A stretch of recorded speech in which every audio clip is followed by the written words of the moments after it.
сөздеріңіз халыққа керек дегендей бір андай бір мына халық есту керек, бұл кісінің уақыты жоқ. Мысалға намаз оқу, ораза ұстау, сонымен ғана шектелеміз да, бірақ шариғат не үшін келген? Қиындық деген ол жаман деген емес. Қиындық дегені бұл адамның нәпсіне ұнамайтын нәрсе. Өйткені егер адам баласына бұл өмірде бірыңғай рахат болатын болса, адам ақыретті қаламай қояды. Яғни сен қаласаң да, қаламасаң да сенің басыңа сен ұнатпайтын нәрсе келеді. Адам баласы нығметтің нығмет екенін білу үшін оған қиыншылық керек. Қиындық дегеніміз бұл Алла тағаланың пендеге берген нығметі деп қорытындыласақ дұрыс қой. Кейбір адамдар бар, миллиардер бар, Құдайға да сенбейді, ештеңеге сенбейді, бірақ бақытты өмір сүріп жатыр ғой деген сияқты да. Мәңгі тозақта қинайды деген сияқты ше. Ол неге сонша үлкен жаза? Мұсылмандар Алланың сүйікті пенделері болса, неге олар қиыншылыққа тап бола береді деген сұрақ қой. Тек қана жаңа ой сынақ, Аллаға иман келтіру керек деген ғана емес. Негізі оның себеп салдары бар. Сол үшін шақырдым ұстаз. Алла разы болсын.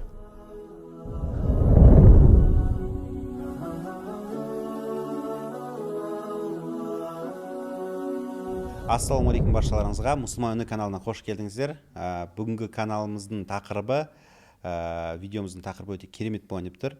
Өте сезімтал, адамның ішінде жүрген үнінде, мұсылманның үнінде жүрген, ішінде жүрген сұрақтардың бірі. Негізі каналымыздың аты сол үшін қойылған болатын. Бүгін бізде қонақта Нұрсұлтан ұстаз. Жалпы тақырыбымызды айтайын, сосын ұстазбен танысып кететін боламыз. Жалпы бүгінгі тақырып Аллах тағала не себептен адамдарды соншалықты қинайды, неге бұл өмірде қиындықтар не үшін көп, ол қиындықсыз сынауға болмай ма деген бір осындай тақырыптар болады. Және сабыр дегеніміз не? Ол сабыр іс жүзінде қалай жүзеге асады, шүкір іс жүзінде қалай жүзеге асады? Біз тек қана сабыр, шүкір деген сөздің өзін ғана білеміз, болды. И осы видео барлықтарыңызға пайдалы болады деп ойлаймын. Ұстаз, ассалаумағалейкум, өзіңіз жайлы қысқа нұсқа айтып өтсеңіз. Бисмиллахир-рахманир-рахим. Ва алейкум ассалам ва рахматуллахи ва баракатух. Құрметті көрермендер, мен өзімді қысқаша таныстырып өтетін болсам, менің есімім Бегімбет Нұрсұлтан, яғни Нұрсұлтан Бегімбетұлы. Негізі осы өзіміздің Алматыдағы Нұр-Мүбарак университетінің бакалавр, магистратура, сосын қазір күнде докторантурасында оқып жатқан шәкірттердің біріміз. Аллаға шүкір. Одан бұрын Мысырда да оқыдық. Енді қысқаша өзім жайлы айтатын болсам, негізі осы. Енді білім жолым басқа да подкасттарда, басқа да нелерде бар. Енді қысқаша осы. Өйткені біздің тақырыбымыз, Айдархан, Алла разы болсын сізге шақырып отырғаныңызға. Тақырыбымыз өте бір қызық, өте бір адамдарға пайдалы болғандығы үшін қазір өзім жайлы айтып емес, сол тақырыпқа көбірек көңіл бөлсек деген. Өйткені ол өзім жайлы айтылған ақпараттар бар, интернет желілерде де бар, интернет жаңағы Инстаграм парақшамда да бар деген сияқты ғой. Соған ойлаймын, қазір сол сұрақтан бастасақ, сол халқымызға пайдалырақ болады деп ойлаймын, иншалла. Жалпы именно сізбен подкастты не үшін түсірем деген идея қайдан пайда болды дейтін болсақ, біз әр сенбі күні Нұр-Мүбарак университетінде, мешітінде біз қосымша сабақ өтеміз. Сол жерде бұл кісі қосымша дәріс береді. И сол кісінің сабақтарын өтіп, өзім көп түсінбеген жүрген нәрселерімді түсінген болатынмын. Болды, мен бұл кісімен түсірмесем болмайды деп қанша уақыт бойы сіздің атыңыздан жүгіріп жүрдім. Ұстаз, өтініш түсейікші, сіздің сөздеріңіз халыққа керек дегендей бір андай бір мына халық есту керек, бұл кісінің уақыты жоқ, бұл кісінің өзінің кәсібі бар, өзі еще докторский шәкірттері бар. Былайша айтқанда өзі айтқан ісіне амал ететін мықты бір көрген ұстаздарымның бірі деп айта аламын. Онда сұрақтан бастайық, бисмилля деп. Енді айта кететін жер, осы Нұр-Мүбаракта қандай сабақ болады дегенде сіз соны айтып қоя салайық дегенім ғой. Негізі қызық тақырып. Енді Айдархан өзіңіз де келіп жатсыз, басқа да мешіттерде бұл тақырыпта сабақ бердік. Бұл Алла тағаланың бұл әлемде қойған өзгермейтін заңдылықтары деген тақырып. Негізі Алла қаласа ол да интернет желілерге де шығады.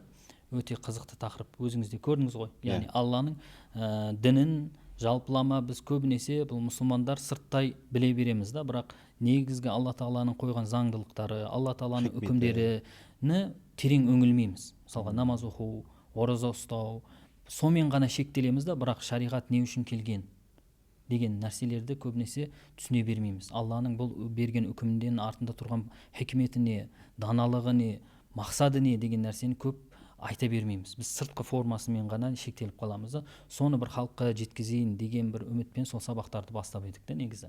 Соған келсеңіздер болады, иншалла өте бір қызықты, жақсы тақырыптар, жаңағындай адамның тек қана не дейді, мәтінге ғана емес, ой жүгірту арқылы сол дінді түсінуге әрекет жасауға негізі.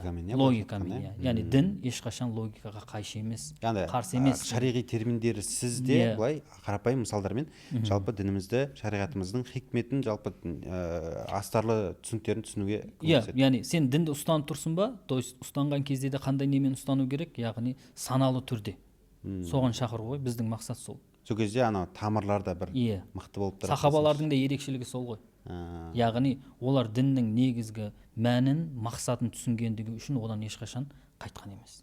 Ұстаз, сұрақ, Аллах тағала неге адамдарды бұл дүниеде қинайды?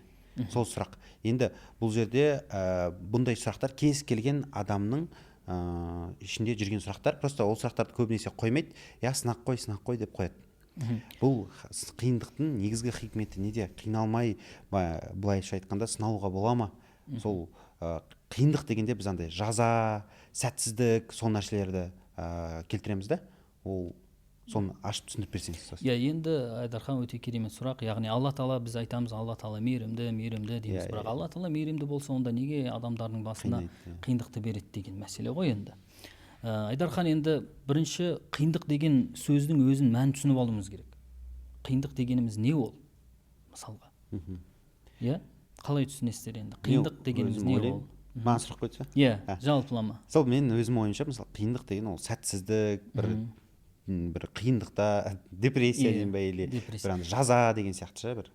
Енді сізге мынандай сұрақ қойайын да, қиындық жақсы нәрсе ме, жаман нәрсе ме? Мен үшін жаман нәрсе.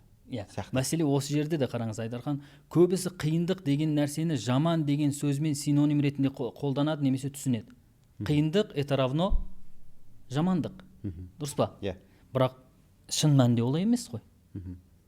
Бірінші келіңіз, қиындық деген нәрсенің мәнін, негізгі мағынасын түсініп алайық. Қиындық дегеніміз ол, былай алып қарасаңыз, жаңа сәтсіздік деп жатсыз, бизнесіңіздің болмай қалуы, немесе бір адам үйленеді, ұрпақ болмай қалуы деген сияқты, ауырып қалуы деген сияқты, бұның барлығы не? Қиындық деп айтады. Неге? Өйткені қиындықтың негізгі мәні, немесе негізгі оның мағынасы адамның нәпсіне, немесе адамның қалауына қайшы болған нәрселерді адам қиындық деп біледі. Ұнамаған нәрселер ма? Яғни сіздің қалауыңызға, нәпсіңізге ұнамаса, немесе сіздің әлсіз тұсыңызды көрсетіп қойса, ол қиындық болады любой адамға. Өйткені қиындық дегенде әр адам әртүрлі түсінеді. Мысалға, кейбір адамға оқу қиын, кейбір адамға мысалға спортпен айналысу қиын деген сияқты ғой. Енді бұл қиындық дегеніміз сондай бір түсінік болу керек та. Ол қиындық дегеніміз жаман деген нәрсе емес. Қиындық дегеніміз бұл адамның нәпсіне ұнамайтын нәрсе. Қысқаша айтқанда. Адамның нәпсіне ұнамайтын нәрсеге біз қиындық деп айтамыз. Ал адамның нәпсіне ұнайтын нәрсені рахат деп айтамыз. Не солай ғой? Енді қиындық, осы нәрсені бір ара жігін ажыратып алуымыз керек. Қиындық дегені бұл жамандық деген емес. Яғни Алла Тағала мейірімді, бірақ оны қинады деген оларға жамандық жасады деген емес. Неге? Өйткені қиындық ол жамандық деген емес.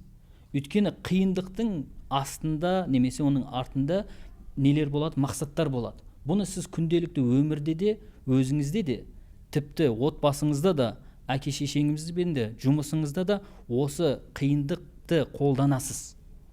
Қалай? Мысалға, сіз кәсіпкерсіз, дұрыс па? Кәсіпте белгілі бір дәрежеге, нәтижеге жету үшін сіз қиналмай жетесіз ба, немесе белгілі бір қиыншылықтардан өтесіз ба? Белгілі бір қиыншылықтардан өтеміз. Өтесіз ба? Әрдайым. Мысалға, менің балам бар, немесе қызым бар деген сияқты. Сол ауырып қалды. Дұрыс па? Ауырып қалды, оған укол салу керек. Укол ол үшін қиындық қой. Бірақ артында тұрған не бар? Шипа бар, нәтиже бар. Мысалға, сізде кәсіпте қиналасыз, бірақ сіз оны жаман нәрсе деп айтпайсыз ғой. Дұрыс па? Демек, қиындық деген нәрсемізді бірінші түсініп алуымыз керек. Қиындық деген ол жаман деген емес. Қиындық дегені бұл адамның нәпсіне ұнамайтын нәрсе. Ал кейде сен өмірде өзіңнің нәпсіңе ұнамайтын нәрсені істеуге мәжбүр болып қаласың, белгілі бір нәтижеге жету үшін. Осылай түсіну керек логикамен. Демек Алла Тағала бізге жарайды, қиындықты берді. Яғни Алла Тағала Құранда бірнеше аяттарында айтады: "Уанаблукум бил хайри ва шарри фитнатан ва илайна туржаун". Яғни біз сіздерді жақсылықпен де, жамандықпен де, немесе қиындықпен де сынаймыз. Бізге ертең қайтасыңдар, яғни қияметте біздің құзырымызда есептеріңді бересіңдер дейді. Немесе басқа да бір аяттарда, Бақара сүресінде көптеген аяттарда Алла Тағала біз адамдарға қиыншылық беріп оларды сынаймыз деген. Дұрыс қой. Демек бұл жерде сынаймыз, қиыншылық береміз дегені оларға жамандық жасаймыз дегені ма? Жоқ. Түсінікті ғой, жаңағындай сіз мысалға қиналдым дегенде, немесе сіз балаңызға укол салғанда, немесе өзіңіз жұмыста белгілі біліп тұрсыз, қиналасыз, осы қаржылай қиналып жатасың. Қаржылай қиналасың, басқа моральный қиналасың, дұрыс па? Бірақ оны сен өзіңе жамандық деп алмайсың ғой. Просто мидан шығару керек та. Қиындық это равно жамандық деген емес. Құрту керек ол. Осы ғой мәселе. Яғни Алла Тағала, білеміз, Алла Тағала дана. Алла Тағала ешқашан бір адамға зұлымдық жасамайды, яғни жамандық жасамайды. Алла Тағала әділ, Алла Тағала мейірімді. Сол себепті Алла Тағала қиындықпен сынауы, ол оны жазалауы, немесе оған берген жамандық деген емес, жамандық жасады деген емес. Мәселе осы жерді түсініп алуымыз керек. Кейін Алла Тағала, жарайды, жаңа сіз айтқандай, Алла Тағала адамдарға қиыншылық бермей де нәтижеге жеткізуге шамасы жетпей ма? Мысалға сіз кәсіпкерсіз. Алла Тағаланың шамасы жетеді ғой сізді қиынатпай неге жеткізуге? Жеңіске жеткізуге. Немесе сіз мысалға әрбіріміз біз кішкентай болдық, туылдық, дұрыс па? Сіздің аяққа тұрып, сөйлеп кетуіңізге дейін қаншама неден өтесіз? Қиыншылықтан өтесіз. Тұра алмайсыз, сөйлей алмайсыз. Тісіңіз шығып жатқанда температураңыз шығады. Неден өтесіз? Қиыншылықтардан өтіп келесіз. Бірақ артты немен аяқталады? Жақсылықпен аяқталады. Демек, ол қиыншылық міндетті түрде өтілуі керек болған. Бұл дүниенің негізгі мәнін ашып беру үшін. Яғни Алла Тағала бізге қинамай-ақ ананың қарнынан туғанымыздан кейін, түскенімізден кейін қиналмай-ақ тістеріміз шығып, аяққа тұрып кетуге Алла Тағала олай жаратуға шамасы жететін еді ғой. Құдды мысалға басқа жануарларды қарасаңыз, мал туса не істейді? Бірден жүгіріп кетеді. Ал адам баласы ше? Ең азында 1 жыл керек. Дұрыс па? 1 жыл керек. Немесе одан да көп. Жалпы Алла Тағала туылған сәтімізде жүріп кететіндей қылып қалатын еді. Яғни оған Алла Тағаланың шамасы жетеді. Бірақ белгілі бір хикметтерді көздеп Алла Тағала олай жасамады. Яғни адам баласын басқа бір аятта Алла Тағала айтады: "Ла таркабунна табақан ан табақ" дейді. Яғни сендер бір қиыншылықтан өтсеңдер, тағы бір қиыншылыққа тап боласыңдар дейді. Яғни біздің өмір не? Қиыншылық, жеңілдік, қиыншылық, жеңілдік, қиыншылық, жеңілдік. Ешқашан бір адамның өмірі бірыңғай рахат болмайды. Немесе бір адамның өмірі бірыңғай қиыншылық болмайды. Бір күн былай, бір күн былай, бір күн былай. Кез келген адамда. Кез келген адам. Ол император болсын. Патша болып туылған адамда да. Бір күн былай.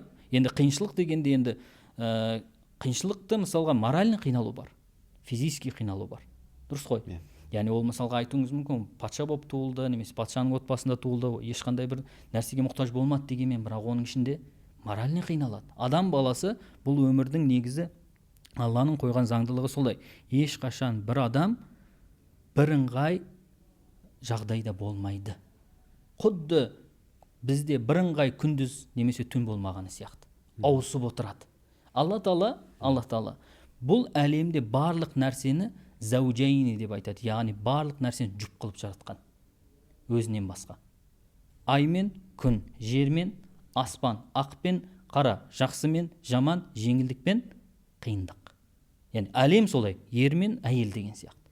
Түсінікті ғой, иә?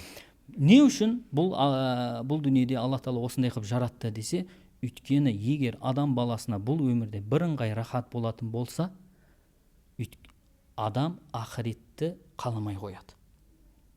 Неге? Өйткені кез келген адам, бұл білеміз, бұл дүниенің соңы бар. Кез келген адам бұны біледі. Бір күн келіп өледі. 1000 жас жасаса да, бірақ бұның соңы бар. Дұрыс қой? Енді соңы болғаннан кейін, бұл өмірдің соңы болғаннан кейін, егер сен өмірі рахатпен өте беретін болсаң, бізде ақырет деген нәрсе бар ғой. Дұрыс па?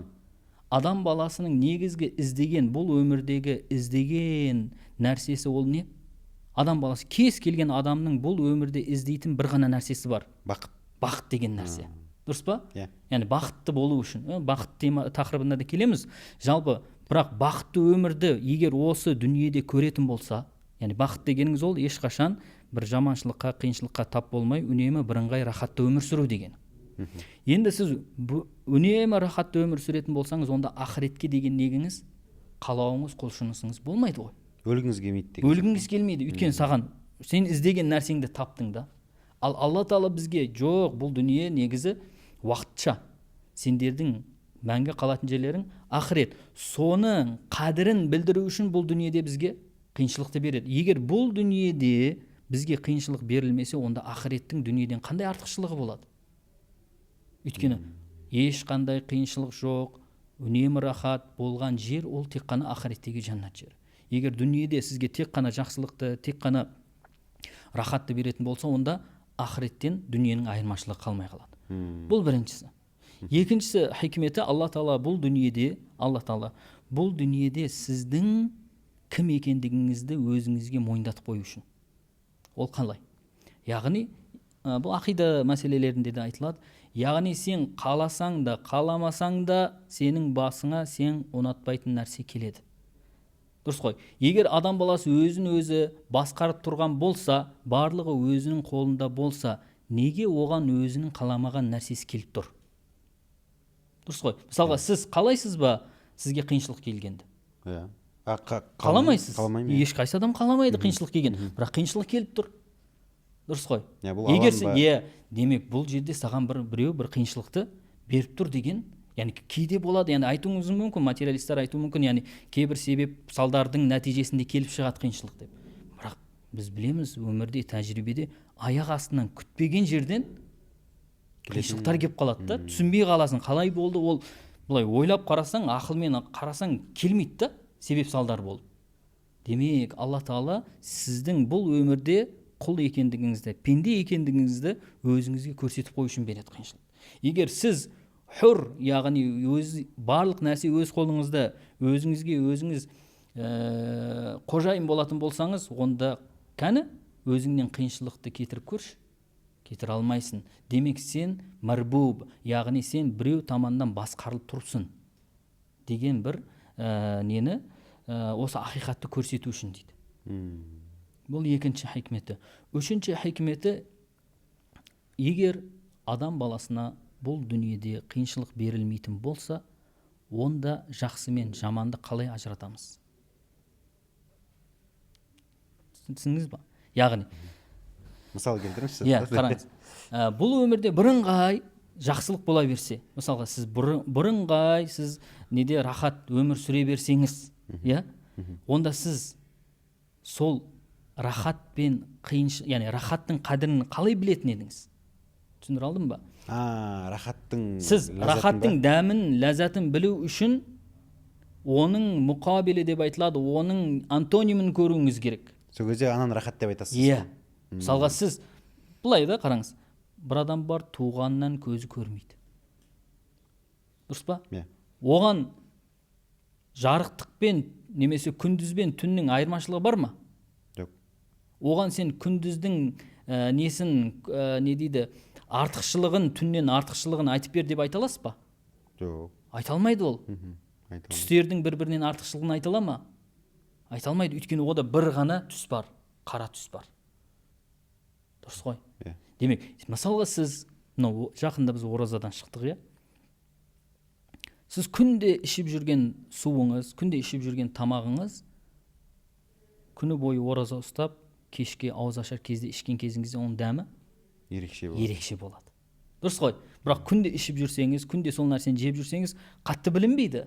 Бірақ бір содан тоқтап қалдыңыз, үзіліп қалдыңызда, кейін қайтқан кезіңізде не болып тұр? Ләззат болып тұрады. Түсінікті ғой, яғни адам баласы нығметтің нығмет екенін білу үшін оған қиыншылық керек. Бұл үшінші хикмет.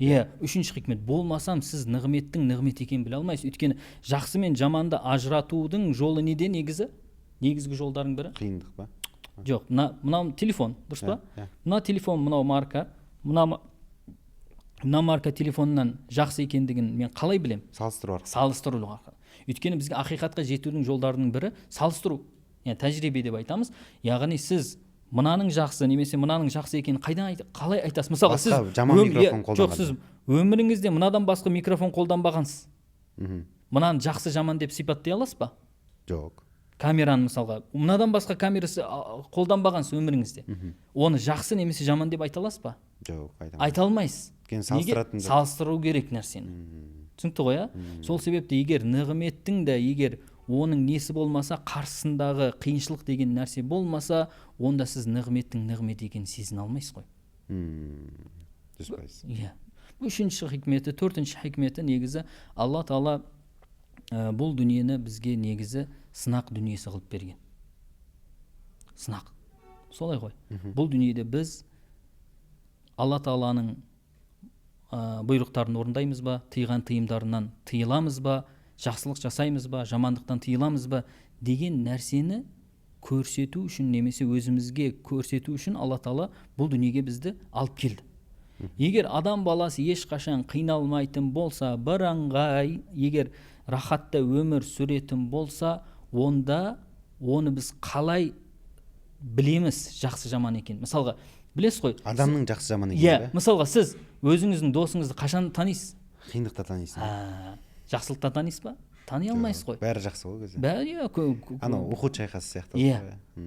Яғни бұл өмірдің заңдылығы немесе өмірдегі барлық адамда, барлық қоғамда қалыптасқан ереже. Адам нені жақсы мен жаманды қай сәтте ажыратады? Қиындық келген сәтте ажыратады.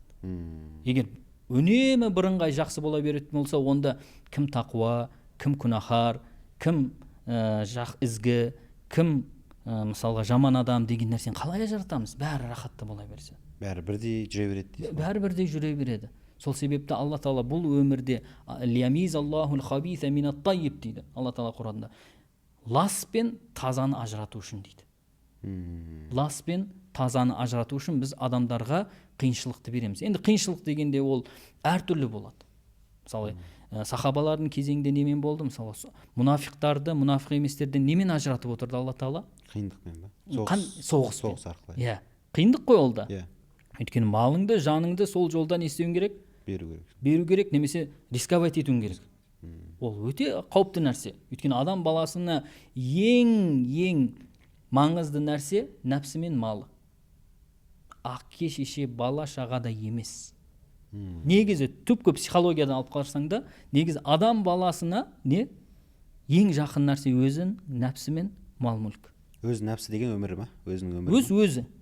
Өзінің нәпсі, қалауы, өзінің денесі болсын, өзі мен несі? Мүлкі. Мал-мүлкі. Бұған аяттар бар, хадистер бар. Яғни адам баласы, бала шаға дейді, отбасы дейді, әке шеше дейді. Ол құндылықтар, ол құндылықтар жоққа шығармаймыз. Адам үшін маңызды, бірақ түбінде адам баласына ең жақын нәрсе осы. Ең жақын нәрсе ол не? Адам баласына өзінің нәпсі, сосын несі? Мал дүниесі болады. Жарайды. Енді осы нәрсені Алла Тағала ажыратып алу үшін бізге не береді? Қиыншылықты беріп отырады да. Чтоб пәленші жақсы, пәленші жаман біліну үшін. Бұл нешінші хикметі болды? Төртінші хикметі болды. Енді көп тағы бір хикметін айта салайық. Осымен бесеуімен аяқтасақ болады. Негізі хикметтер көп Алла Тағаланың. Сол хикметтердің бірі Алла Тағала Нахл деген сүреде Алла Тағала айтады: "Ва арсална мин qablika rusulan wa akhadnahum bil ba'sa'i wad darra'i la'allahum yatadarra'un" дейді. Біз сізден бұрын, ей Мұхаммед, бірнеше пайғамбарларды қоғамдарға жібердік дейді. Сосын оларды қиыншылықпен бил бa'sa'i wad darra деп келген да аятта. Бәса дегеніміз соғыс сияқты қиыншылықтар. Дарра дегеніміз егіндігіндегі қиыншылықтар. Түсінікті ғой? Егіндігін деген мал дүние ме? Жоқ, егін бар ғой, егіндері. Сондай енді былай айтқан бизнестар деп айтайық бүгінгі күнде. Сол бизнестарына бір қиыншылықты беру арқылы не істейміз деді? Сынаймыз деді. Не үшін? Лa'allahum yatadarra'un деген. Олар бізге қайту үшін, бізге жалбарыну үшін дейді. Бұл хикметі қалай Айдархан? Яғни сіз өмірі қиналмайтын болсаңыз, Раббыңызға жалбарынып дұға жасайсыз ба, жасамайсыз ба? Қиын болатын. Қиын ғой. Дұрыс па? Өйткені Алла Тағала Құранда адам баласының бір болмысын керемет түсіндіреді да. Иннал инсана ла ятға ар-рааху истағна дейді. адам баласы өзінің шекарасынан шығып кетеді дейді. Яғни өзіні ұмытып қояды, кім екендігін, пенде екендігін ұмытып қояды. Қашан ар-руаху стағна дейді. Қашан өзін мен мұқтаж емеспін ешкімге десе. Алла алла. Егер сіз өміріңізде бірыңғай жақсылық болса, қалаған нәрсеңіздің бәрі орындалып тұра беретін болса, онда сіз мұқтаж емес қой, ештеңеге мұқтаж болмайсыз. Ал мұқтаж болмаулық сіз өзіңіздің кім екендігіңізді ұмыттырады. Құл екенсің. Иә, ары қарай сіз не істемейсіз? Алла Тағалаға жалбарынбайсыз, дұға жасамайсыз. Өйткені көбінесе дұға жасағанда пенде не деп дұға жасайды? Өзінің қажеттіліктерін. Қажеттілігін, сіздің қажеттілігіңіз орындалып тұр ғой. Не сұрайсыз енді? Қиындық болмаса. Түсінікті ғой, адам баласы болды уже тәкаппарлана бастайды.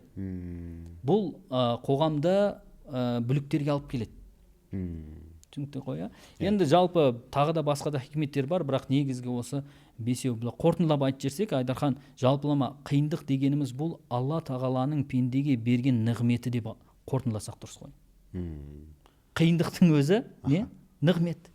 Егер қиындық болмаса сіз ақыретке әрекет жасамайсыз. Егер қиындық болмаса сіз достарыңызды ажырата алмайсыз. Егер қиындық болмаса сіз тәубе жасамайсыз. Тәубе жасамайсыз. Егер қиындық болмаса сіз нығметтің нығмет екенін біле алмайсыз ғой.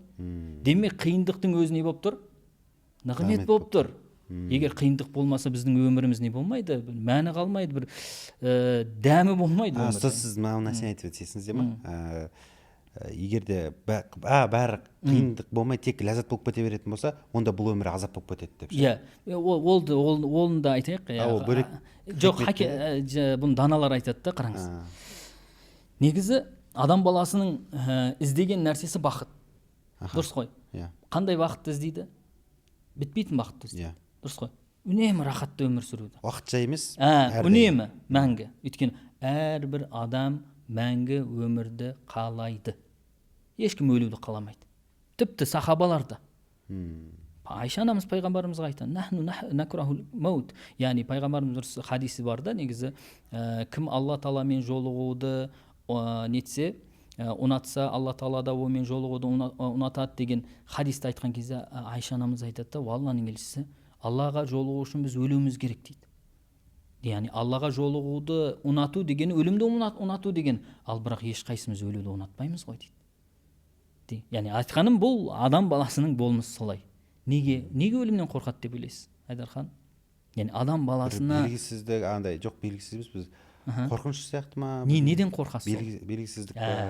Адам баласына ең қатты үрей салатын нәрсе ол болашақтың алдындың, яғни кетіп бара жатқан болашағың белгісіз болуы. Адам баласына ең қатты үрей салатын нәрсе сол. Біз жаңағы сабақтарымызда да айтқанбыз, мысалға айтуыңыз мүмкін, Алла Тағала кейбір нелерді, мысалға бақыт деген тақырыпта да бұны қозғаймыз ғой. Кейбір адамдар бар, миллиардер бар, Құдайға да сенбейді, ештеңеге сенбейді, бірақ бақытты өмір сүріп жатыр ғой деген сияқты да. Бірақ негізі бақытты өмір сүріп жатыр деп айта алмайсың да оны. Өйткені әрбір адам, есі дұрыс адам түнде ұйықтауға жатқан кезде ойланады. Ары қарай не болады? Жарайды, 70 жыл жасадым, 80 жыл жасадым, 100 жыл жасадым, мынаны көрдім, мынаның рахатын көрдім, бірақ өлем ғой бір күн. Оны кез келген адам мойындайды. Кез келген атеист болсын, кез келген ең уайымдататын нәрсе, Айдархан, осы ғой. Ары қарай не болады енді? Яғни өлімнен кейін не болады? Бұның бәрі не үшін жасалды? Енді бұл тақырыптан сәл ауытқып кеттік. Енді қараңыз. Енді барлық адам мойындаған бұл өмірде уақытша екендігін. Дұрыс па? Ал енді сізге уақытша ләззат берсе, ол негізі сізге берілген нығмет емес, сізге берілген азап болады. Ол қалай? Мынандай ғой, сіздің қарныңыз ашып тұр да, немесе шөлдеп тұрсыз. Дұрыс па? Қатты шөлдеп тұрсыз да, мен келдім да сізге бір тамшы суды аузыңызға тамыздым. Сізге рахат па или азап па ол? Қолымда су тұр. Азап сияқты. Азап қой.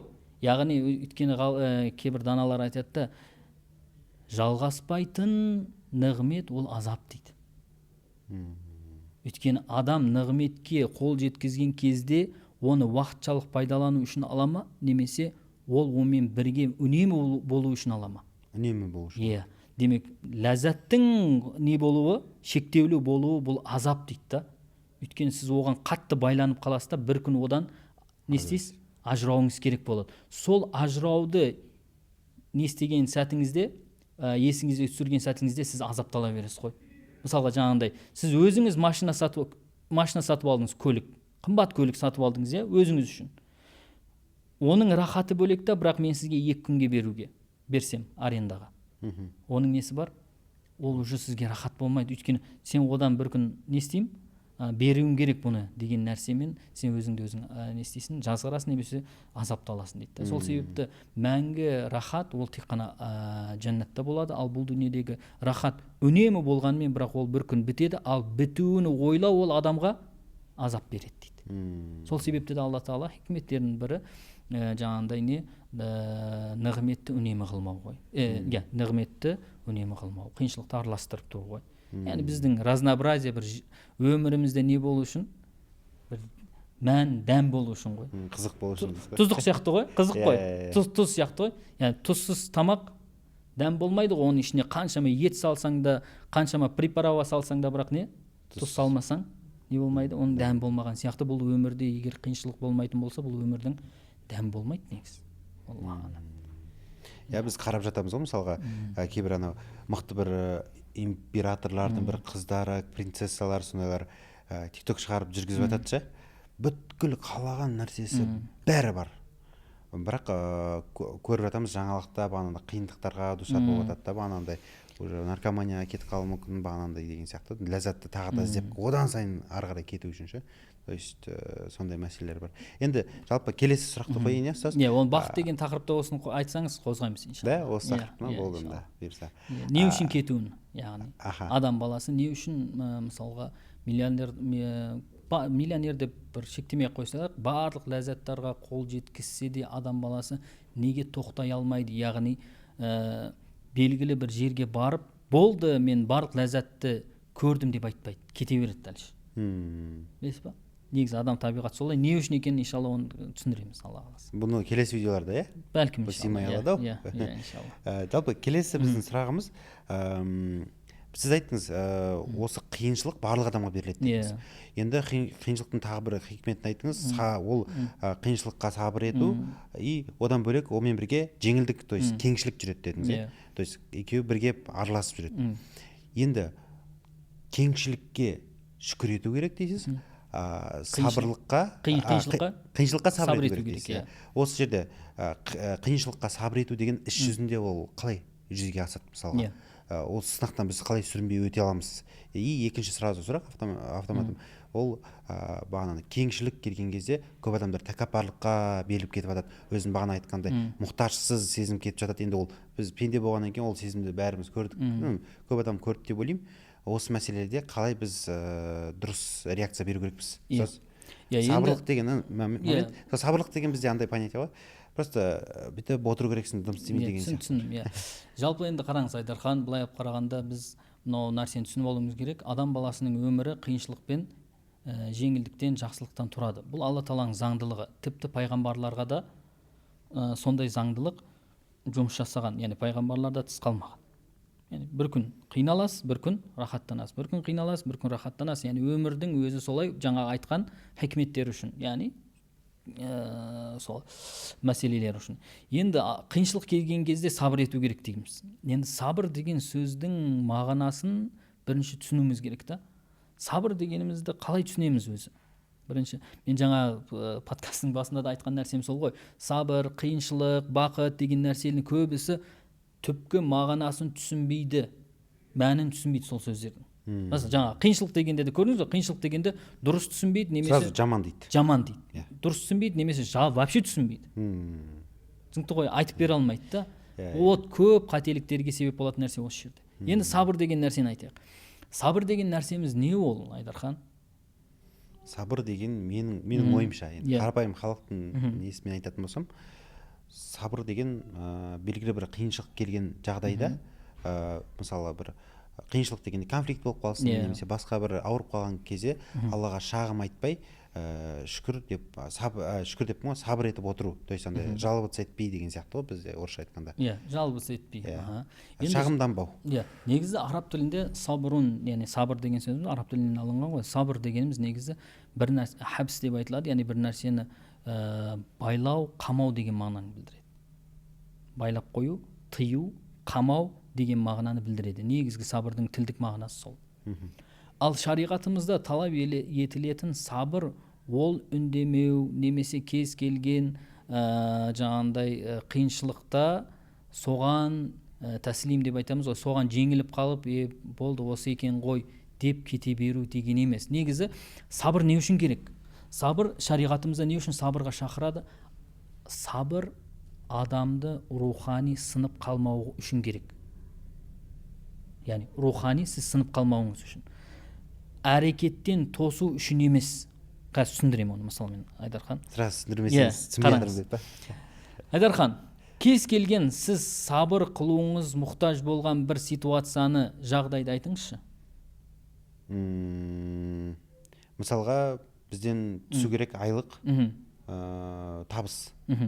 Белгілі бір себептермен Ресейден түспей қалады. Ол бір 10 күнге шегерілуі мүмкін. Сондай моментте біз сабыр етеміз. Сабыр күтеміз. Күтуің керек. Енді бұл жерде қараңыз Айдархан, сабыр дегенде мына нәрсені түсіну керек те, осы жерде енді сіз болды маған сол не дейді, айлық кешіп қалады ғой, болды соған көніп, болды отыра бер деген емес. Бұл жерде мақсат, сабырдан мақсат сіз Алла тағаланың бұл тағдырымен болып тұр ғой. Негізгі сабырдың функциясын қазір түсіндірейін деп отқаным, сабырдың негізгі қызметі нәпсті, адам өзінің нәпсіні Алланың тағдырына жалғыз етуден тыю ғой. Түсініп тұрсыз ба? Яғни сіз барлық нәрсе біз білеміз, адам баласының әрбір істеп жатқан амалдардың нәтижесі ол Алланың тағдырымен, Алланың қалауымен болады. Енді сол сіздің ойыңызша қиыншылық немесе жамандық болып тұр, яғни сабырды көбінесе біз жамандыққа, қиыншылыққа қолданамыз ғой. Сабыр қашан етеміз? Жамандық болса немесе қиыншылық болса деген. Сол жамандық деп ойлап тұрған нәрсеңіз, сол қиыншылық деп ойлап тұрған нәрсеңізді не істеу үшін? Сол сәтте сіз рухани сынып қалмауыңыз үшін. Шағымданып кетпеу үшін, Жоқ, яғни Аллаға шағымданып кетпеу. Депрессияға кетпеу үшін ғой, былай қарағанда. Түсініп тұрсыз ба? Яғни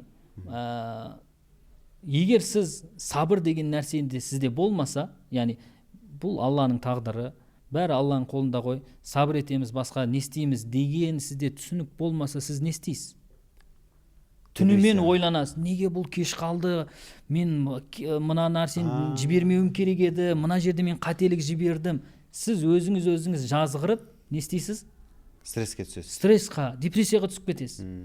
Түсінікті ма? Негізгі сабыр осы жерде керек. Яғни адамды амалдан тосу үшін емес, адамды рухани сынып қалмау үшін керек болады. Нығмет болып тұр бұл да, Бұл да нығмет. Яғни сабыр қашан керек болады бізге? Қашан сондай бір қиыншылық сәттерінде керек болады ғой? Шу рухани сынбауымыз үшін ғой. Яғни Аллаға шүкір, бұның барлығы не? Алланың тағдырымен. Өйткені сабырды біздің ғалымдарымыз анықтама бергенде, негізі сабырды 3-ке бөледі. Сабырдың бірінші түрі бар, ол Алла тағаланың сол берген қиыншылықтарына сабыр ету, нәпсті тыю. Неден тыю? Алланың сол тағдырына жалбыз етуден тыю. Екіншісі, Алла тағаланың харам еткен нәрселерден өзіні тыю, бұл да сабыр. Мысалға, Алла тағала зина жасама деді, арақ ішпе деді, сен оны сабыр етесің. Қалайсың, бірақ істемейсің. Сабыр дегеніміз ол нәпсіңді тыясың. Ол да сабырдың бір түрі. Үшінші сабыр бар, Алла тағаланың берген бұйрықтарын орындаудағы сабыр деп айтылады. Таң намазына тұруға сабыр керек па? Керек. Дұрыс қой. Дисциплина ғой. Ораза сабыр керек па? Керек. Бұның барлығы неге? Яғни сабыр дегеніміз демек, ол не? Нәпсті тыйып отыру ғой. Ал бірінші сабырымыз, жаңағы айтқанымыз қиыншылықтарға сабыр дегеніміз, бұл өте маңызды нәрсе. Жаңағы адамның басына қиыншылық келген кезде рухани құлдырап кетпеу үшін. Жаңа айтқанымыздай, сабыр дегеніміз айттық қой, Алланың тағдырына шағымданудан өзіңді тыю дегені.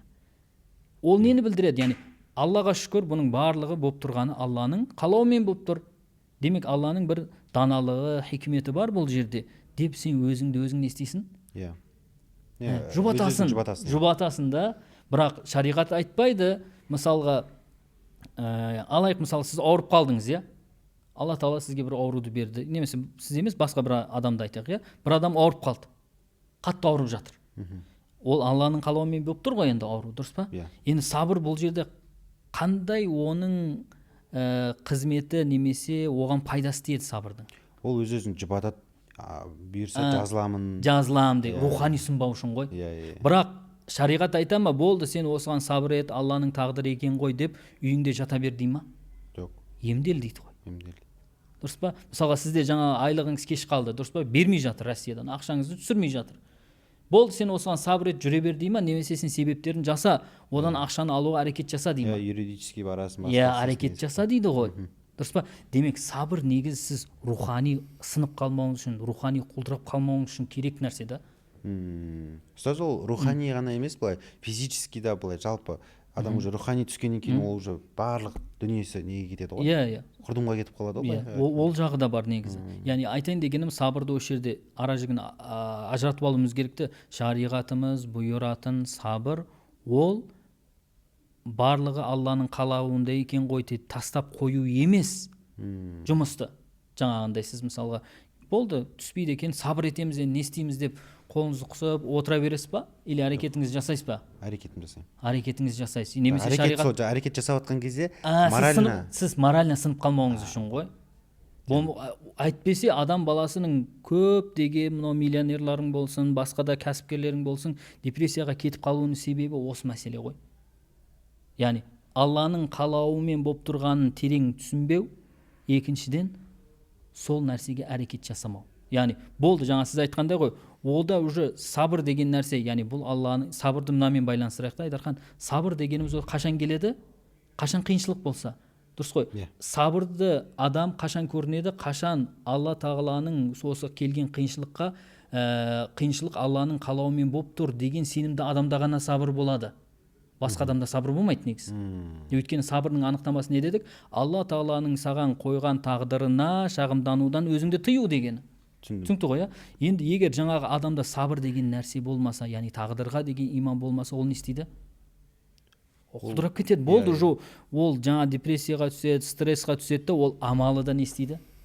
Тоқтап қалады. Бағана ішімдікке де түсіп кетуі мүмкін. Ішіп кетеді, шегіп кетеді, немесе барып біреуді ұрады, соғады, сөйтіп не болады?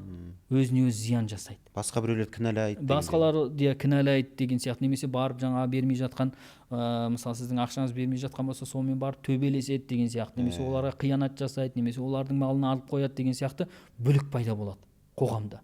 Сол себепті сабырдың негізгі мағынасы осы. Яғни сабыр, шариғатымыз бұйырған сабыр, ол амалды тәркілеп бәріне көніп отыра беру керек деген емес. Сабыр бұл сіз рухани құлдырап, рухани сынып қалмауыңыз үшін керек. Өзіңіз ұстап тұруыңыз үшін керек нәрсе да. Сол себепті. Енді шүкіршілік, мысалға жақсылық жеткенде шүкіршілік ету керек деген. Негізі шүкіршілік дегеніміз қалай түсінеміз өзі? Шүкір ету дегеніміз не ол? Шүкір ету дегеніміз не дейсіз ба? Мен просто жауап білемін да бұрын. Білесіз ғой. Сіз енді біз қарапайым адамның несіне айтқан кезде шүкір ету деген ауызбен айту деп ойлаймын. Шүкір дегенде көбінесе Аллаға шүкір деп айту болды, сонымен шектеледі. Негізі шүкірдің өзінің шарттары бар, бірақ қысқаша бір сөзбен айтатын болсақ, шүкірді ол саған берілген нығметті берген нығмет иесінің қалауындай қолдануы. Мысал? Алла тағала сізге мысалға қандай нығмет берді? Яғни бірінші құрметті көрермендер, мына нәрсені түсініп алуымыз керек та, шүкір қашан келеді? Шүкір нығметпен келеді. Жаңа сабыр немен келеді? Қиыншылықпен келеді ғой. Ал шүкір нығметпен бірге келеді үнемі, дұрыс па? Енді сізге бір нығмет берілді. Кез келген нығмет. Айтыңызшы, Айдархан, қандай нығмет? Бір көлік алдым. Көлік алдыңыз, дұрыс қой. Сол берілген, сол нығмет қой. Енді нығметтің, сол берілген көліктің шүкірі Аллаға шүкір деп айту ғана емес. Сол көлікті Алла қалаған жолда жұмсау. Ол қалай? Яғни Алла қалаған дегеніміз Алла тағала рұқсат берген жолда ғана жұмсау, харам жолда жұмсамау. Мысалы, ол көлікпен дұрыс жерлерге бару деген сияқты ма? Бана отбасыға қызмет еткізу деген сияқты. Сол. Яғни сол Алла тыйым салмаған жолда қолдансаңыз болды. Бұл шүкір болып саналады. Бұл шүкір саналады. Сонда шүкір етсеңдер арттырамын деген жерде осы не дейді ма? Яғни Алла мен қалаған жерге мен берген нығметті сарыптасаңдар болды. Алла тағала мысалы сізге көлік берді. Алла тағала одан нені қалайды мысалы?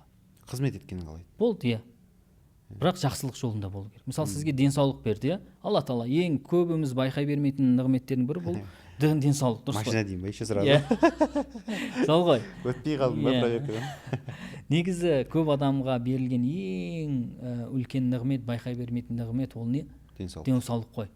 Бірақ денсаулығымыздың шүкіршілігі немен болады? Оны бағанағыдай харам жолда жұмсамаумен. Көз берді, құлақ берді, ауыз берді, дене берді, дұрыс па? Көзбен харам нәрсеге қарамау керек. Құлақпен харам нәрсені естпеу керек, тілмен харам нәрсені айтпау керек, жемеу керек.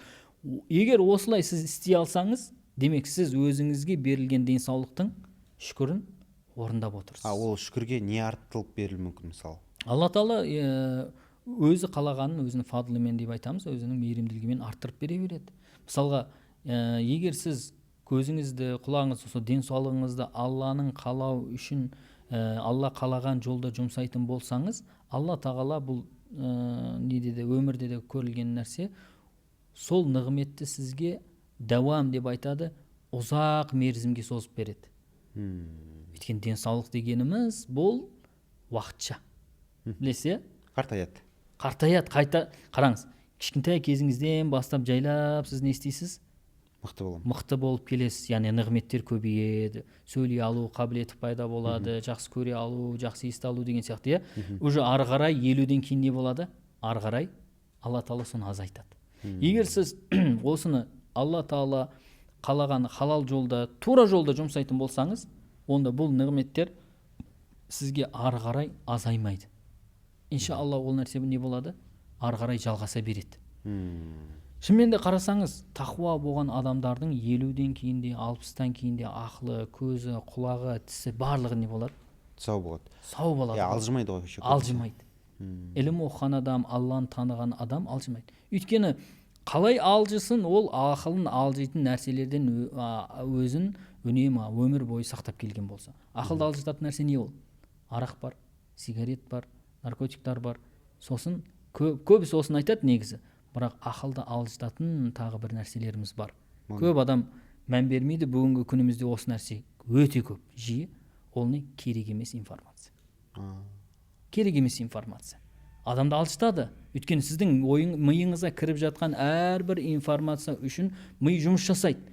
Бұл анау машинаның моторы бар ғой, 100 мың, 200 мың, 500 мың, миллионға дейін жұмыс істейді. Ары қарай болды, оның несі бітеді? Срок годности бітеді. Сол сияқты ғой мида да. Сен оны қанша болмайтын нәрсемен толтырып бастай беретін болсаң, онда ол да не істейді? Бір күн несін жоғалтады. Жұмысын. Сол себепті ол тек қана пробег айналып кетеді деп. Пробегіде айналып кетеді, керек емес нәрсемен ми не болады? Нагруженный болады. Ал сен өзіңе керекті нәрселермен ғана оны қуаттап тұрсаң, немесе соған ғана қолданып тұрсаң, ол нәрсенің жұмыс жасау мерзімі, срок годности не болады? Ұстаз, осы жерде бір сұрақ болып тұр. Мысалы сіз айттыңыз, егер адам өзінің харам нәрселерін тыйса, онда Алла Тағала ол нығметті созып береді дедіңіз. Енді сіз айттыңыз, мұсылман адам Алланы таныса, әлем жолында жүрсе, ол үлкен жасқа жеткенде алжымайды деп. Бірақ мен білемін, Америкада, Еуропада, немесе Японияда Алланы танымайтын, немесе атеист басқа бір адамдар бар. Бірақ та олар соңғы 80-90 жасында да бір керемет ақылмен, керемет бір күш қуатпен жүреді. Сонда мәселе бұл жерде Алланы тануда болып тұрған жоқ сияқты емес па? Жоқ, Алланы тануда емес. Яғни бұл жерде сол оны қарасаңыз, 80-90-ға келген адамды сіз зерттеп қараңыз, арақ іше ма? Жоқ, олар ішпейді. Сигарет шеге ма? Жоқ. Болды ғой. Яғни бұл мына нәрсені түсінуіміз керек та, Алланың заңдылықтары, бұл дүниеге қатысты нығметтер мұсылман, кәпір деп бөлінбейді. Ақыреттегілер ғана бөлінеді. Түсінесіз ба? Яғни егер тіпті мұсылман болмаған адам да берілген нығметті по назначению қолданатын болса, Алла Тағала оған несін бере береді? Нәтижесін бере береді. Яғни нығметін арттырып бере береді. Түсінікті ғой? Яғни бұл дүниеге қатысты нәрсе да. Өйткені біз мына заңдылықты білеміз ғой. Мысалға, бір адам әрекет жасаса, әрекетіне сай не болады? Нәтижесі болады. Жемісін береді. Сол адам, сол 80-ге, 90-ға Японияда, мысалы, ең ұзақ өмір сүретіндер Японияда ғой негізі. Солардың бірі. Мысалы, оларды қарасаңыз, сол ақылын сақтап қалу үшін әрекет жасаған. Ал әрекет жасағаннан кейін міндетті түрде Алла Тағала оның жемісін береді. Мысалға, олар білсеңіз, не істейді? Еуропадағылар ертең ерте тұрады. Жоқ, ақылын сақтап қалу үшін, алжымас үшін не істейді? Білім алады, кітап оқиды. Ол да бар. Бірақ мәшһүр олардың лайфхагы бар, білесіздер ме? Қандай? Білмейсіздер ме? Есіңіз кім еді? Назар, білмейсіз ба? Иә, алжымас үшін не істейді? Еуропалықтар жиі қолданады сол тәсілді. Кім біледі?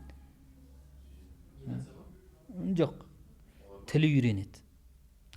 Тіл, әртүрлі тілдерді үйренеді и не істейді? Жоқ, әр мемлекеттерге барып, путешествие дейміз ғой. Иә, сапарлайды. Сапарлатады, тіл үйренеді. Өйткені тіл үйрену, яғни ол миды жұмыс еткізеді да. Адамды, бұл қараңыздар, қаласаңыздарда көп осы лайфхакты айтады. Зерттелген нәрсе, еуропалықтардың қартайғанда істейтін көбісінің ісіне тілмен айналысады. Яғни басқа тілдерді үйренуге тырысады да. Бұл да бір себеп та, яғни ақылды үнемі не істеп отырады? Жұмыс еткізіп отырады. Жұмыс еткізіп отқаннан кейін ол не болады? Шыңдалады. Алжымайды. Сол себепті олардың көбісі өмірінің соңында деп айтпайық, пенсияға шыққаннан кейін басқа тілдерді үйренуге әрекет жасайды. Ол тілге қызыққандығы үшін емес, ақылын сақтап қалу үшін. Бұл нәрсені көрсеңіздер де болады. Зерттелген нәрсе еуропадағылардың несі ғой, жалпылама хоббисі немесе қартайғандардың көбісінің жаттығуы деп айтсақ та болады негізі. Демек, сол ғой Айдархан жаңағындай Алла Тағала бұл өмірде әрекет жасаған адамның амалын нәтижесіз қалдырмайды. Түсінікті ғой, иә? Мен негізі бір сұрақпен түйіндейін. Негізі тағы бір 2-3 сұрақ қалды. Бізде уақыт шектеулі болғаннан кейін. Мына сұрақты қойсын, 2 сұрақ болып тұр. Бақыт деген не, негізі деген сұрақ болды да, бірақ оны келесі видеолар қалдырсақ, өйткені ол сәл ұзақтау болайын деп тұр. Жалпы менде өзімде жеке сұрақ бар. Ол сұрақ мынандай. Аллах Тағала айтады, мысалға, тәкаппарды кешірмейді дейді, немесе бағанандай, ол бойынша тағы да ашық сұрақтар қоямыз. Белгілі бір зина жасаған үшін, болмасам бір андай кішкене ішу мүмкін, немесе бір Алланы танымай өтті, бірақ шынымен жақсы адам болып өтті да өмірде. Бірақ бағанағындай ла иляха илlalloh Мұхаммед Расулуллах деп айтпаған үшін, немесе бір андай сәл бір күнә жасап қойған үшін Аллах Тағала оны осыншама мыңдаған жыл тозақта қинайды, немесе мәңгі тозақта қинайды деген сияқты. Ол неге сонша үлкен жаза береді Аллах Тағала құлға? Иә, енді қараңыз, бірінші сәл жазаласа болады деген. Сәл деген ғой. Иә, Алланың мейірімділігі қайда қалды дейсіз ғой. Иә. Сол сұрақ қой бүгінгі. Алланың мейірімділігі қайда қалды деген мәселе ғой. Енді былай қарасаңыз, енді біріншіден мына нәрсе, күнәдан бастайықшы. Мұсылманның күнәсына берілетін жазадан бастайық, кейін мұсылман еместің мәңгі тозақта қалуын талқылайық. Қысқаша айтам.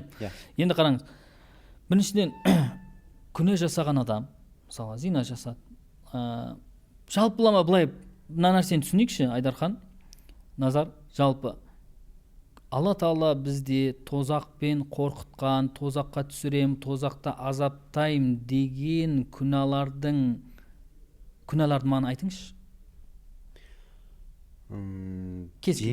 Зина, тағы? Ішімдік, тағы? Балгерге бару, тағы? күпірлік жасау, тәкаппарлық, алдау, арбау, өтірік айту, әке-шешеге дұрыс емес қарым-қатынас жасау, тағы да. Жоқ, айтайын дегенім, қараңыз, мынау айтылған күнәлардың барлығы бар, жетеуін санадыңыз ғой, дұрыс па? Яғни тозаққа кіреді, немесе рибамен мысалға айналысу деген сияқты. Бұлардың барлығын түбінде тұрған, мысалға сіз бір адам зина жасады, жарайды, ол зина жасағанды үшін ауыр тозақта, ауыр жазаға тап болып тұр ғой. Ол зина өзі жасағандығы үшін емес. Яғни зина, оның ләззат алғаны, харамнан ләззат алғаны үшін ғана емес. Мәселе бұл. Жаза ма? Иә, жаза. Немесе жаңағындай мас қылатын нәрсені ішті, енді не болыпты ол? Ләзбе ішті. Бір-екі бокал ұрды. Иә, ұрды жерді, mesela пиваны ма, арақты ма, дұрыс па? Оны тозаққа апарып қандай несі бар? Адамды ренжіткен жоқ, иә, дұрыс қой, иә? Енді бұл жерде қарасаңыз, арақ ішу болсын, зина болсын, риба болсын, адамды алдап арбау болсын, оның ол ішкендігін өзімен ғана жамандығы шектелмейді да, оның қоғамға зияны бар. Арақтың қоғамға зияны бар ма? Иә. Зинаның қоғамға зияны бар ма? Иә. Рибаның қоғамға зияны бар ма? Әрине. Алдаудың қоғамға зияны бар ма? Әрине. Әке-шешеге жақсылық қылмаудың қоғамға зияны бар ма? Бар. кез келген тозақпен қорқытылған күнәні алып қарасаңыз, ол күнәлығы үшін емес та, оның артынан салдарынан келетін үлкен бүлік бар да. Содан тыю үшін бе? Иә, мысалға, бір адам бар. Сіз балаңыз бар дейік, мысалға. Балаңыз бар да өзінің көйлегіне, мысалға, ручкамен сызып тастады, немесе қайшымен кесіп тастады. Өзінің көйлегі, киетін киім. Дұрыс па? Екінші балаңыз бар, келді да барлықтарыңыздың киіміңізді не істеді? Кесіп тастады, сызып тастады. Дейік. Иә. Кімнің жазасы ауыр? Барлығын кесіп тастаған баланың. Неге? Екеуі бір нәрсе жасап тұр ғой. Неге? Өткен анау қоғамға оның зияны көпшілікке тиіп тұр ғой. Екеуінің наказаниясы бірдей бола ма? Жоқ. Бірдей болмайды ғой. Түсінікті ма? Сол себепті де мысалға адам баласының жеке өзінен қатысты ғана нәрселерін Алла Тағала кешіріп жібере алады да. И оған қатты жазаны тағайындамайды. Яғни бізде шариғатымызда үлкен күнә, кіші күнә деп бөлінеді, білесіздер. Үлкен күнәлардың барлығын түбіне қарасаңыз, қоғамға зияны бар ғой. Кіші күнәлардың барлығы не? Адамның өзіне ғана қатысты. Мүлдем ойланбаппын ұстаз. Барлық, яғни шариғат, негізі шариғаттың бізде мақсады бар. Діннің ше. Бұны иншалла бұл тақырыпта да бір подкаст қылсақ болады, негізі шариғаттың мақсаттары деген. Қысқаша айтайын, шариғаттың негізгі мақсады ол сізді құл қылу, намаз оқыту, ораза ұстатқызу емес. Ол не? Барлық ғалымдар келіскен мәселе бар. Шариғаттың негізгі мақсады жәлбіл маслаха ва дарул мафсада дейді. Яғни адам баласына пайданы алып келу, одан зиянды кетіру. Болды, шариғаттың негізгі функциясы осы. Бүкіл бұйрықтары мен тыйымдарын қарасаңыз, осы екі мақсат үшін жұмыс жасайды. Ол жеке тұлға болсын, немесе қоғам тұрғысынан болсын. Арақты алыңыз. Не үшін тыйым салынды? Өйткені одан зиянды кетіру үшін. Дұрыс па? Мысалға, намаз оқы деді. Неге? Адамға оның пайдасы бар. Намаздың қандай пайдасы бар? Қалай ойлайсың? Рухани нені ұстап тұру үшін? Жоқ, руханидан басқа тағы да. Физикалық та бар. Жоқ. Дисциплина болады. Дұрыс қой? Намаз оқитын адам ең дисциплинированный адам болады. Адамға пайдасы бар ма? Бар. Ораза пайдасы бар ма адамға? Денсаулығына пайдасы бар. Денсаулығына да пайдасы бар. Демек, шариғаттың кез келген бұйрық пен тыйымдарын алың, осы екі мақсат үшін жұмыс жасайды. Адамға пайдасы тигізетін болады, или немесе одан бір жамандықты кетіру үшін болады. Негізі үлкен күнәларымызды, енді қараңыз, жаңа тақырыбымызға қайтып, үлкен күнәларымыздың барлығын түбіне қарасаңыз, неге барып немен байланысты болады? Қоғаммен. Қоғамда бүлік пайда болуы, қоғамда бір жамандықтардың тарауына себеп болғандығы үшін ғана үлкен күнә болып кетті да.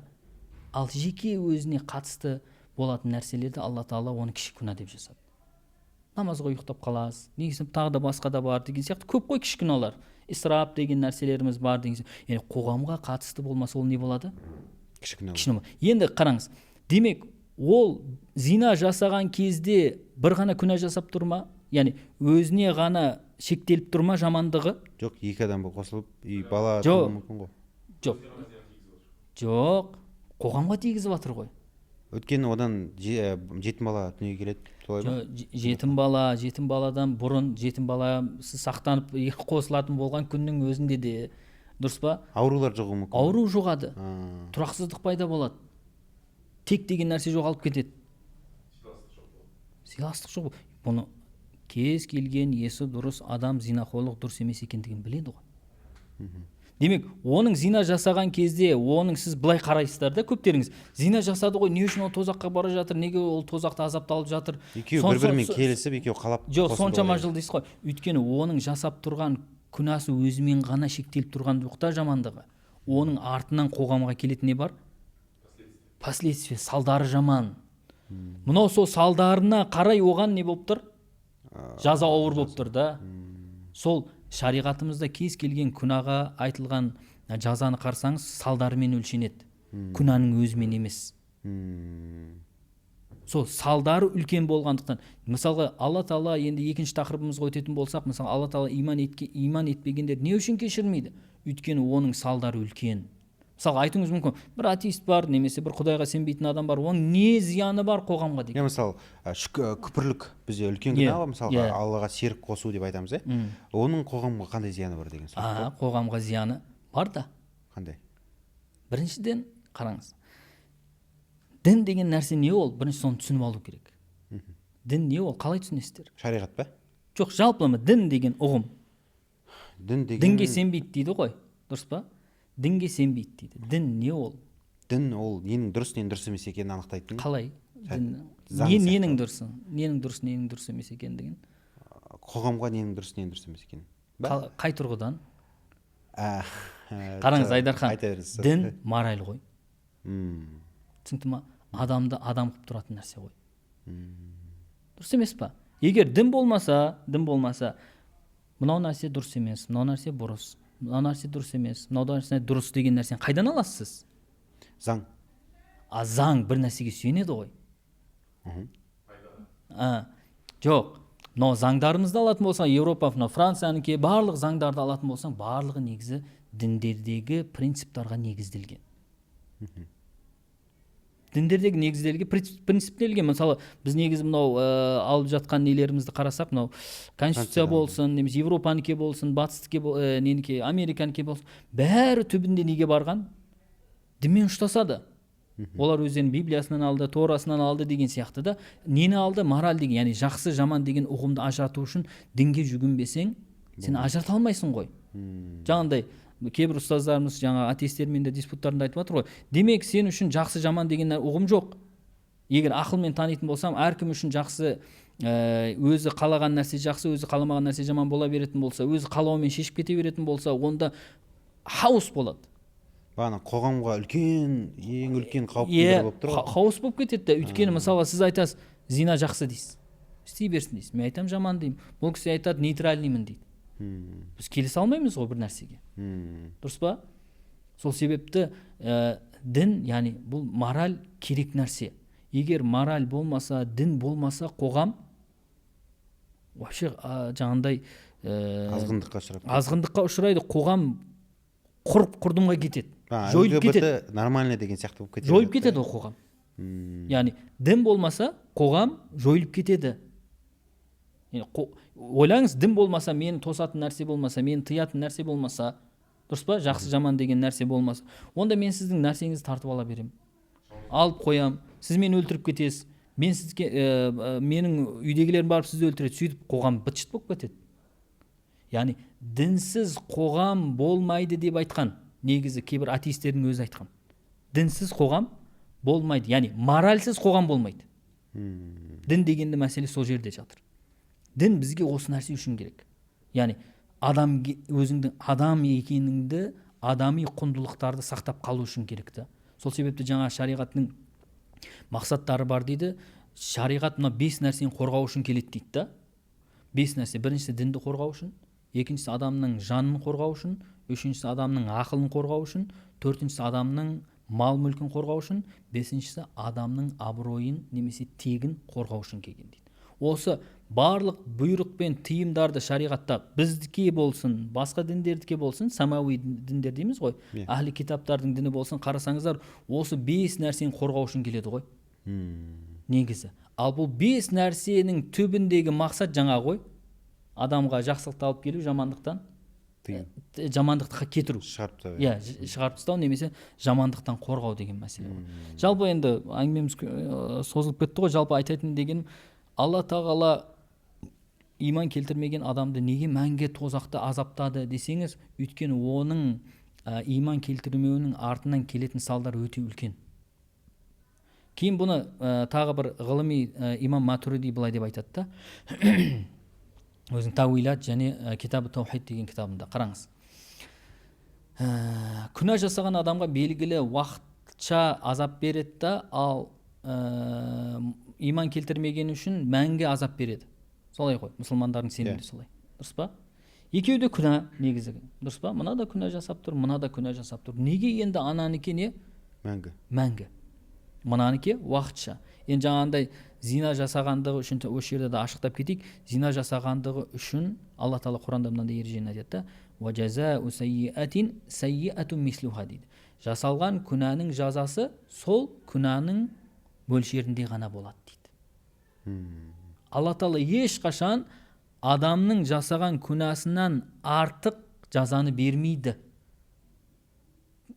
Мысалға, сіз жалпылама заңда болсын, белгілі бір жазаларға мысалы ұрлаған адам айтайық, иә? Дұрыс па? Сіз айтпайсыз ғой, мысалы ұрлаған адам мысалы неше жылға кесіледі? Ұрлаған адам мысалы сотталса қанша уақытқа кесіледі? Мысалға дейді, допустим. 5 жыл. 5 жыл. Ал ұрлағансыз, мысалға ол қанша ұрлады? Мысалға ол 100 мың теңге ұрлады. Біреу 2 миллион теңге ұрлады. Екеуінікке де почти бір, көп емес разницасы, дұрыс па? Қана әділдік онда.